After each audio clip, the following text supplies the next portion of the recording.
कुशीनगर अहरौली बाजार थाना क्षेत्र के रहने वाले युवा समाज सेवी हर समय हर वर्ग के लोगों के लिए हमेशा तत्पर रहते हैं। बात शिक्षा की हो या सहयोग की, राजनीति की हो या कोई बाधा, हर प्रकार से कुशल व्यक्तित्व के धनी जो हमेशा निर्बल का सहारा बने हैं। उन्होंने एक मांग की, जब सरकार एक देश एक चुनाव ले सकती है तो एक देश एक पढ़ाई क्यों नहीं। आइए जानते हैं उन्हीं के साथ शिवदयाल सर की मांग उन्हीं के साथ।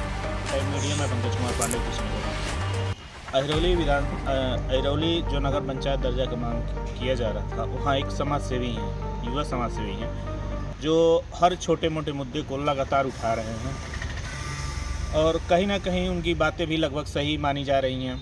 उन्होंने एक मुद्दा उठाया था, कुछ दिन पहले हम उनका एक इंटरव्यू देखे थे। इंटरव्यू में उन्होंने मुद्दा उठाया था कि जहाँ एक राष्ट्र एक चुनाव की बात की जा रही, वहीं एक राष्ट्र एक शिक्षा क्यों नहीं हो सकती है। एक राष्ट्र एक शिक्षा, जहां बच्चों को एक ही पाठ्यक्रम एक ही में सब पढ़ाया जाए।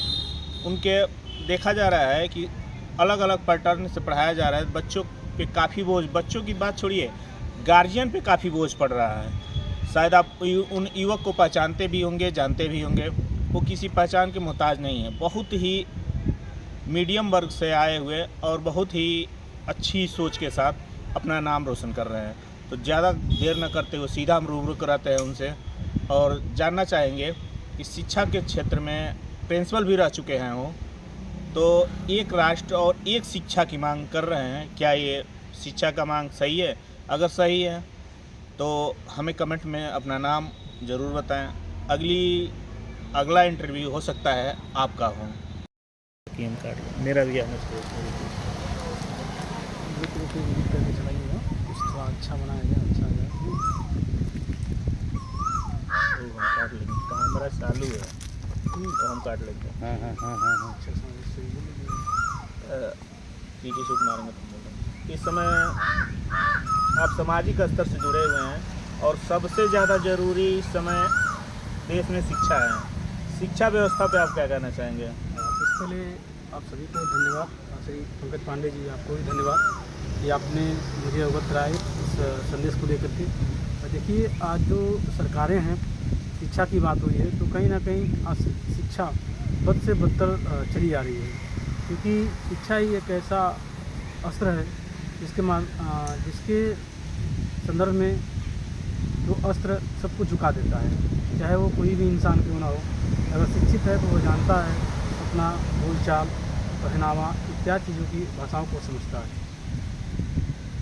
आप एक बार एक इंटरव्यू में कहे थे कि जहां one nation one pension one election की बात की जा रही है, वहीं वन शिक्षक मतलब पूरे देश में एक बुक होना चाहिए, एक सिक्योरिटी होना चाहिए। क्या कहना चाहते हैं? बिल्कुल, बहुत बहुत धन्यवाद।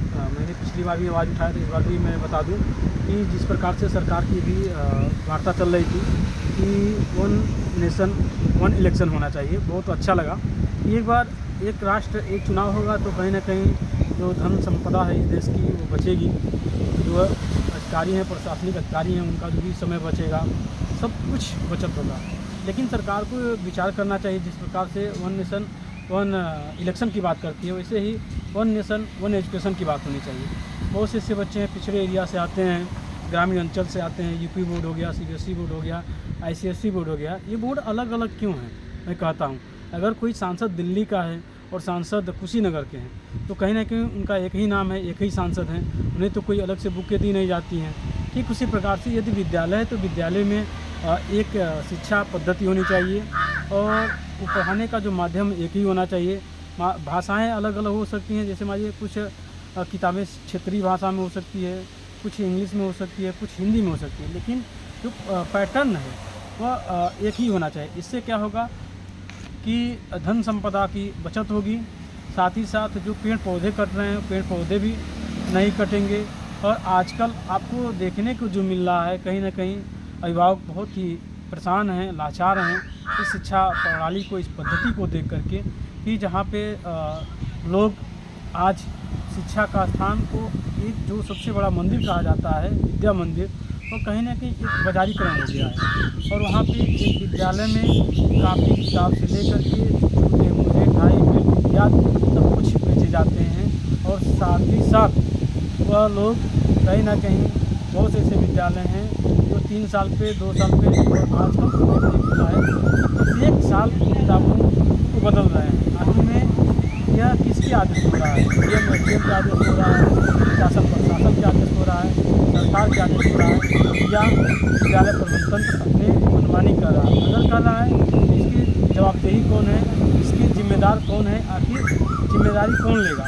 आज सरकार जो भी हो, किसी पार्टी को हो, कहीं ना कहीं जो लोग शासन सत्ता में होते हैं प्रश्न उन्हीं से उठता है। तो मैं सरकार से भी प्रश्न करता हूँ कि आखिर में आपकी जो सो रही है सरकार, तो आप आंखें बंद है इस शिक्षा को लेकर के, इस पर आखिर आपकी आंखें कब खोलेंगी, आपकी नज़रिया कब बदलेंगी, कब जाएगा? एक मजदूर परिवार अगर अपने बच्चे को पढ़ाना चाहता है, उसको पढ़ाने में काफ़ी कठिनाई है। वो सस्ता से सस्ता स्कूल ढूंढता है, लेकिन वहीं जहाँ सरकार लाखों रुपए वेतन देके सरकारी अध्यापकों को रखती है, लेकिन लोग अपने बच्चे को प्राइवेट स्कूलों में भेज रहे हैं। बिल्कुल। मैं लखनऊ भी कई बार गया था बेसिक विभाग में, वहाँ पे वार्तालाप की बैठक हुई थी। जिले स्तर पे भी होता है, ब्लॉक स्तर पे भी होता है। तो कहीं ना कहीं सरकार को थोड़ा सा समझना चाहिए कि जो लोग सरकार में हैं सब लोग सरकारी नौकरियाँ करना चाहते हैं, तो सरकार के लोग ही उस विद्यालय में पढ़ा रहे शिक्षक के छात्र छात्राएँ बेटे बेटियाँ उस विद्यालय में शिक्षा ग्रहण नहीं करते। सांसद विधायक के जो बच्चे होते हैं वह देश विदेश में जाकर के शिक्षा ग्रहण करते हैं। डीएम एसडीएम जो होते हैं वो कहीं ना कहीं शिक्षा तंत्र से जुड़े होते हैं, लेकिन कहीं ना कहीं एक एडीएम बीएम चाहे बीईओ हो गए, बेसिक शिक्षा अधिकारी हो गए, इनके बच्चे जो हैं वह उस प्राइमरी विद्यालय में नहीं पढ़ते हैं। ये कहीं ना कहीं सरकार की एक कमजोरियां हैं, या सरकार चाहती है कि हम सिर्फ और सिर्फ गाँव विद्यालय खोल दें लेकिन लोगों को शिक्षा ना दें। मैं बात करूं तो जो भी सरकारी और प्राइवेट विद्यालय में जो शिक्षक होते हैं, कहीं ना कहीं यदि सरकारी शिक्षक जो होते हैं प्राइमरी पाठशालाओं में, तो बहुत ही ज़्यादा पढ़ लिख करके टेट सुपर टेट इत्यादि परीक्षाओं को क्वालिफाई करके आते हैं। तो कहीं ना कहीं हमें उस सिस्टम को चलाने का ढंग आना चाहिए कि किस प्रकार से हम इस सिस्टम को चलाएं जिससे कि आम जनमानस तक सार्वभौम शिक्षा पहुंच सके। जी, आप सामाजिक स्तर पे देखा जा रहा है जहां समाज एक तरफ अच्छाई को अपना रहा है, वहीं दूसरी तरफ कुरीतियों में घूमता चला जा रहा है। कहीं ना कहीं देखिए, कुरीतियों में विलिप्त होने का मतलब ये है कि जो भी लोग जिम्मेदार पर्सन हैं उन जिम्मेदारियों को नहीं लेते हैं। आजकल लोगों के जहन में ये हो गया है कि अगर सरकारी कार्यालयों में लोग जाते हैं, दौड़ धूप लगाते हैं, तो कहीं ना कहीं ये दर्शाता है कि यदि सरकारी कर्मचारी लोगों से घूस लेते रहते हैं, उस घूस लेंगे तब लगता है कि वह कार्य लोग करा देते हैं। बहुत से ऐसे लोग को समझ में आता है कि अगर मैंने घूस नहीं दिया तो मेरा कार्य नहीं होगा। ये भी लोगों के जहन में जा रहा है। तो कहीं ना कहीं कुरीतियाँ लोगों के अंदर पहुँच रही हैं। जी, आप अहिरौली से बिलोंग करते हैं, तो अहिरौली नगर पंचायत का दर्जा होने वाला था। पिछली बार आप इसके लिए आवाज़ भी उठाए थे, तो कहाँ तक क्या मोटिवेशन हुआ है अहिरौली नगर पंचायत के लिए? देखिए, विगत वर्षों में पूर्ववर्ती जो इस विधानसभा के विधायक हैं, उन्होंने भी मांग उठाई थी विधानसभा में। अब इस वर्तमान समय के विधायक भी अहिरौली नगर पंचायत का मांग उठाया था। क्या है क्या नहीं शासन सत्ता समझे, लेकिन बहुत सी ऐसी चीज़ें होती हैं कि हम किसी कार्य को करना चाहते हैं, किसी कार्य को नहीं करना चाहते हैं।